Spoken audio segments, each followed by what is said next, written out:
આગળ વધીએ. બીજો જે મુદ્દો છે કે ઘરમાં કેટલીક રમતો પ્રવૃત્તિઓ આપણે કરી શકીએ, નાની નાની તાલીમો વિકસાવી શકીએ.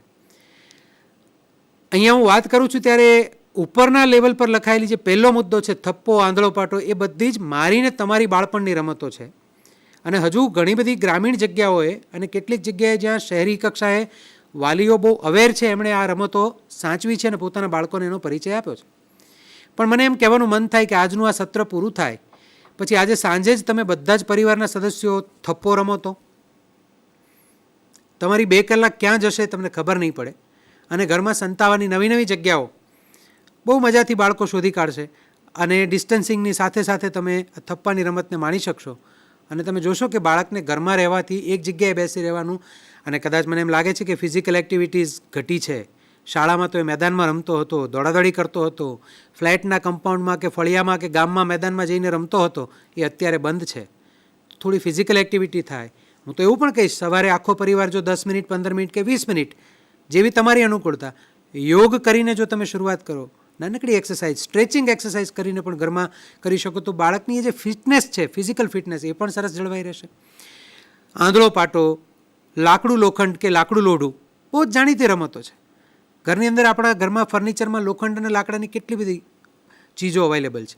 હા, સાથે સાથે યાદ કરાવડાવું છું કે આપણું ઘર તો આપણે સરસ રીતે સફાઈ રાખીએ જ છીએ, તેમ છતાં સેનિટાઈઝ થવાનું ના ભૂલીએ. સાથે સાથે કાળજી લેવાની વાત તો પેરેલલ આપણે ચાલુ રાખવાની જ છે, પણ આનંદપૂર્વક કાળજી લેવી છે, ભયમુક્ત રીતે કાળજી લેવી છે. પછી તમે જોઈ શકશો કે ક્વિઝ છે, પ્રશ્નોત્તરી છે, બહુ બધી વેબસાઇટ્સ, બહુ બધા જગ્યાએ આપણને રેડીમેડ ક્વિઝ અવેલેબલ છે. હું તો એવી ભલામણ પણ કરું કે 8મા ધોરણના વિદ્યાર્થીઓ, 7મા અને 8મા ધોરણના વિદ્યાર્થીઓના વાલીઓ અને એના શિક્ષકો પર્સનાલિટી મેક્સ નામની વેબસાઇટ પર પર્સનાલિટીનું ફ્રી એસેસમેન્ટ થાય છે.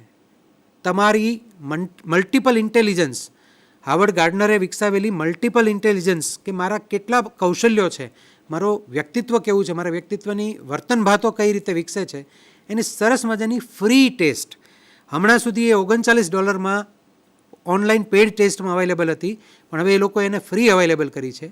221 વિધાનોને માત્ર ટીક કરવાના છે અને ટીક કર્યા પછી તમને 42 પાનાનો તમારા પર્સનાલિટીનો સરસ મજાનો એસેસમેન્ટ રિપોર્ટ મળશે.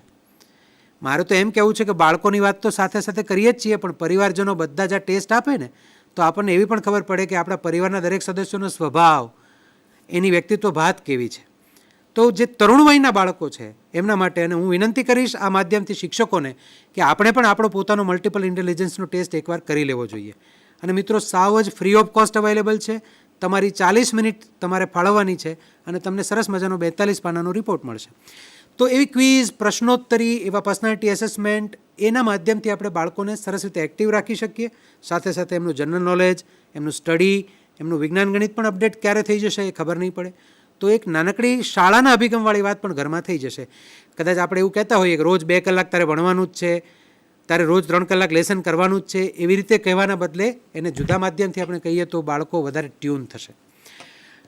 સમૂહ વાંચન, એક જ પુસ્તક રાખીએ અને બધા લોકો જુદી, કોઈ વાંચીને સંભળાવે, કોઈ બધા એક એક પેરેગ્રાફ વાંચે. મારા ઘરમાં અત્યારે અમે 3 સદસ્યો છીએ.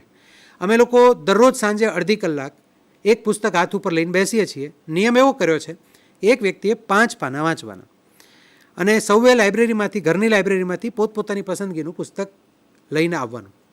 મારે તમને અહીંયા કહેવું છે કે મારા શ્રીમતીજીએ અજોડ નામની સરસ મજાની નવલિકા છે, ડૉક્ટર વીજળીવાલાએ લખેલી, એ પસંદ કરી. મારા દીકરાએ પહેલાં વાસરડી.com નામનો કાવ્ય સંગ્રહ, કારણ કે એને કવિતામાં રસ છે, પણ એ કાવ્ય સંગ્રહ પછી એણે હવે હાસ્યલેખો, રતિલાલ બોરીસાગરના મરક મરક નામના હાસ્ય સંગ્રહમાંથી હાસ્યલેખો વાંચવાનું શરૂ કર્યું. અને મને પણ એવી ખબર પડી કે એને હાસ્યલેખ ગમે છે, મને પણ ગમે છે. તો મેં પણ વિશ્વના શ્રેષ્ઠ હાસ્ય નિબંધો નામનું પુસ્તક લીધું છે. એમાંથી રોજ હું એક નિબંધ વાંચું છું. નિબંધ વાંચવાની સાથે અમે લોકો પેટ પકડીને હસીએ છીએ અને 1 કલાકનો સમય અમને આવતા 4-5 કલાક માટે નવી ઉર્જા આપે છે. તો સમૂહ વાંચન, વાંચવા બેસી જાના બદલે કોઈ સરસ મજાનું પુસ્તક લઈને પરિવારના સદસ્યો બધા અવેલેબલ ના હોય તો 3-4 સાથે બેસીને કોઈ પુસ્તકના અંશો વાંચે તો એ મજાની પ્રવૃત્તિ થશે. મિત્રો, ગીત ગાવું કોને ન ગમે? અંતાક્ષરી વૈશ્વિક રીતે જાણીતી રમત, રમો ને યાર, થોડા કલાકો કાઢો ને, અઠવાડિયે એકવાર રમો.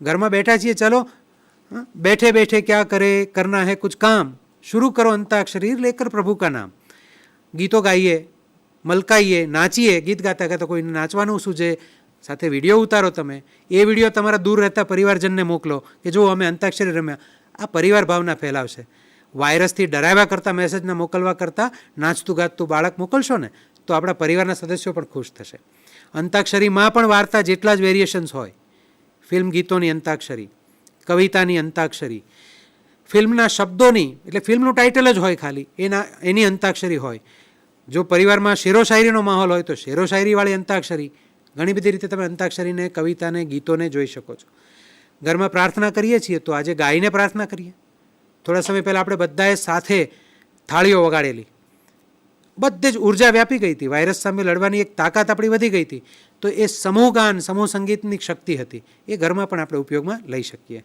ખજાનાની શોધ નામની જાણીતી રમત છે એ ઘરમાં રહીને તમે બાળકો માટેનો નાનો ખજાનો બનાવો નાસ્તાની કોઈ વસ્તુઓ મૂકો કોઈ પુસ્તક મૂકો અને એ શોધે અને એને ઇનામમાં મળે એવી પ્રવૃત્તિ પણ કરી શકાય મિત્રો છાપાઓ આમ બંધ છે પણ મેગેઝિન્સ છાપાઓ આપણી સામે ઇન્ટરનેટના માધ્યમથી આવે છે શબ્દ ચોરસની ઘણી બધી બાબતો છે શબ્દ ચોરસ બાળકોને ખૂબ મજા પડતી હોય છે કેટલાક મોટેરાઓ પણ કલાકો સુધી શબ્દ ચોરસ રમ્યા કરતા હોય તો આ બધી રમતો છે હું માત્ર મને મારા મનમાં મારા હૃદયમાંથી દાણીફૂટ થતા વિચારો તમારી સાથે વહેંચી રહ્યો છું પણ સાથે સાથે હું શ્રદ્ધા ધરાવું છું કે આ જોનારા લોકો છે એની પાસે એનાથી કરોડ ગણી સર્જનાત્મકતા છે આ બધા મુદ્દાઓ લઈને પોતાના સમયને અને બાળકોના સમયને ક્વોલિટી ટાઈમમાં કન્વર્ટ કરવાની વાત છે ટૂંકમાં જો કેટલીક રમતનું યાદી છે ચોપાટ ઇસ્ટોચેલ્લસ ચેસ વ્યાપાર નવો વ્યાપાર અને એમાં પણ બિઝનેસ કરીને નવું વર્ઝન પણ છે શહેરી બાળકો માટે જેમાં ક્રેડિટ કાર્ડની સિસ્ટમ છે બેન્કિંગ આખું રમત વ્યાપારના માધ્યમથી શરૂ થાય અને વેપાર એકવાર રમવાનું શરૂ કરે તો 5-6 કલાક પૂરી થાય ચોપાટ તો આપણા બાળપણમાં આપણે આખી રાત રમ્યા છીએ કદાચ તમને યાદ હશે તો ખોલો ને ખજાનો કેરમ રમીએ ઘરમાં પણ હા જે સ્વચ્છતાની સોશિયલ ડિસ્ટન્સિંગની અને સેનિટેશનની જે ગાઈડલાઇન છે ભલે ઘરમાં હોઈએ છતાં થોડા જાગૃત રહીએ સચેત રહીએ એટલી મારી વિનંતી છે